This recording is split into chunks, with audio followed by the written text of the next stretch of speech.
कह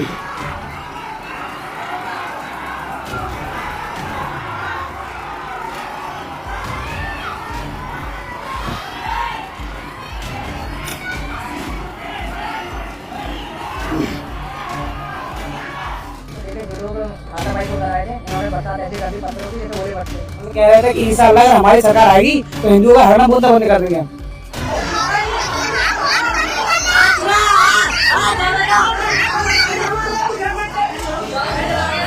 नमस्कार दोस्तों, जय श्री राम। आज की चर्चा हम बिहार के ऊपर करते हैं, बाघा और मोतिहारी से। यहाँ पे आज हमारे कुछ दिन पहले भी नागपंचमी की जुलूस निकाली गई, जिसमें से कि उन लोगों के ऊपर पत्थरबाजी हुई और वो महावीर अखाड़ा के द्वारा निकाला गया। तो मैं इस चीज़ से मुद्दा हटाता हूँ कि अखाड़ा किसने निकाला और किसने ये किया। आखिर पथराव तब हुई है जब इसमें बोला जा रहा है कि मैं एक न्यूज़ वाले की वीडियो सुना रहा हूँ, आप इस वीडियो को सुन। सरकारी के मुताबिक जुलूस में 400 से 500 लोग शामिल थे। डीजे और हथियारों के साथ जुलूस निकाल रहे थे। आरोप है कि जुलूस में कुछ लोग लाठी डंडों से करतब भी दिखा रहे थे। लेकिन जब ये जुलूस खास समुदाय के धार्मिक स्थल पर पहुंचा तो लोगों ने विरोध किया। ये पहले आपने इस वीडियो को सुना तो आपको ने देखा कि इसमें क्या बोला गया कि एक विशेष समुदाय के जब धर्मस्थल के सामने पहुंचा तो उन लोगों ने गाना और जुलूस को बंद करने को कहा, क्योंकि उसकी सामुदायिक भावना आहत होती है। तो मुझे एक बात बताइए कि अगर उसी सामुदायिक भावना से, स्पीकर से जब आवाज़ हमारी मंदिरों तक जाती तो क्या हमारी मंदिरों में हमारी भावनाएं आहत नहीं होती है? खैर, ये सुशासन और कुशासन जो भी आप बोलिए या घटिया शासन जो भी बिहार में आप बोलिए, इस शासन से सवाल है कि क्या हमारी भावनाओं को आहत नहीं होती है?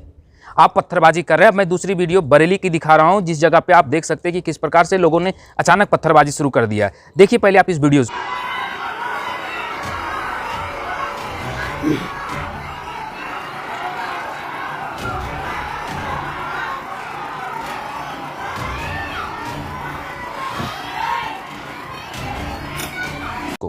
आपने इस वीडियो को देखा कि किस प्रकार से लोगों ने अचानक अंधाधुंध पत्थरबाजी और लाठी डंडे से चलाने लगे कि वहाँ के लोकल लोगों को कहने रहे कि आने दो हमारी सरकार को। एक बार हमारी सपोर्टर मुस्लिम सरकार आ गई, कांग्रेस सरकार आ गई तो याद रखना हम तुम लोगों की मुँह में डाल देंगे, यानी पेशाब भी नहीं कर पाएगा हिंदू बिहार में।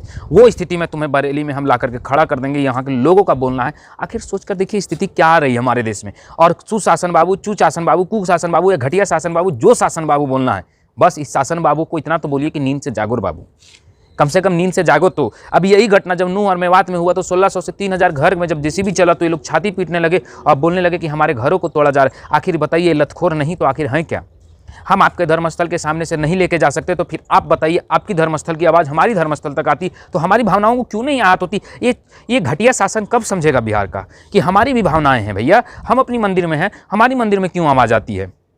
केवल इन भीमटों और जाहिल मीमटों की वोट पाने के लिए आप इतनी बड़ी हमारी समझौते से कर दे रहे। इसी प्रकार झारखंड में हुआ कि जब पलामू में मुहर्रम के जुलूस के समय में हमारी झंडे उतरवा दिया गया सिर्फ इसलिए कि रोड के किनारे रहेगा तो उनकी भावनाएं आहत होगी, और मंदिरों में स्पीकर और बाजाएं हटा दी गई थी। रामनवमी में जुलूस नहीं निकालने दिया गया हजारीबाग में हेमंत सोरेन के द्वारा। आप सोच कर देखिए, लेकिन जब मुहर्रम की जुलूस आती तो डीजे और प्रशासन उन्हें सिक्योरिटी देता और कहता है ये भाईचारा की बात है, हम शांति और सौहार्द बनाए की उम्मीद करते हैं, हम उम्मीद करते रहें और तुम पत्थरबाजी करो। अरे तब तक पत्थरबाजी होगी जब तक तुम सहोगे। हम एक ही बात जानते हैं कि जिस दिन तुम अट्रैक्टिव हो गए ना, जिस दिन तुम अटैकिव हो गया ना, तुम अटैक करने लगे, उस दिन याद रखिएगा वो डिफेंस में चले जाएंगे।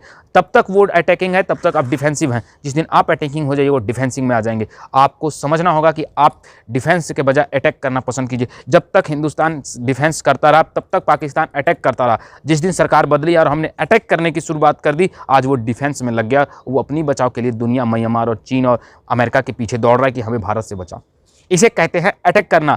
अरे भैया, अब तुम याद रखो, तुम इसी तरीका से करो, आज नहीं तो 5 साल बाद, 5 साल नहीं तो 10 साल बाद, जब हम लोगों भी ये चीज़ रोक देंगे कि नहीं तुम्हारी जुलूसों के हम अपनी बस्तियों में नहीं घुसने देंगे, सड़कों पर नहीं उतरने देंगे, तब फिर तुम कहोगे कि हमें अल्पसंख्यक देख करके दबाया जा रहा है। और आज तुम्हारी ये भावनाएं आहत होती। और मैंने वीडियो दिखा दिया कि केवल उनके भावनाएं आहत हो रही थी क्योंकि वहाँ पर जय श्री राम का नारा लगाया जा रहा था। और लोग कह रहे हैं कि वहाँ पे लोग तलवार और हथियार लेकर के गए थे जुलूस में।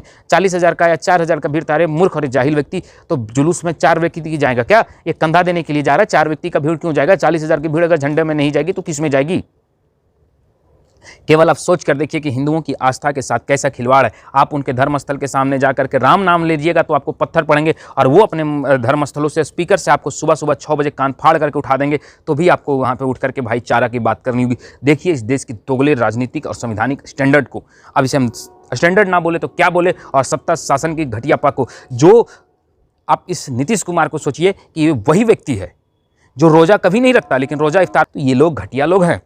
अभी भी वक्त है। बिहार की जनता उठिए और याद रखिए, इस सुशासन, ये चूशासन या कुत्ता शासन या बिल्ली शासन, इस सुअर शासन, जो भी शासन आप बोलिए, इससे मुक्त कीजिए बिहार को। और याद रखिएगा, समृद्ध अगर बिहार को बनाना तो एक कठोर योगी जैसा सरकार लाना होगा, जो फिर बुलडोजर लाए और इसी प्रकार से बाघा, मोतिहारी और बरेली में इतनी बुलडोजर चला कि ये जीवन में केवल जब भी इनके रातों की नींद आए, इनके बच्चे भी जब पैदा होने तो मरते समय तक उनको शमशान घाट में भी बुलडोजर की आवाज़ आए, इनके शमशान घाट में इनकी लाशें भी सही से ना सौंप पाए।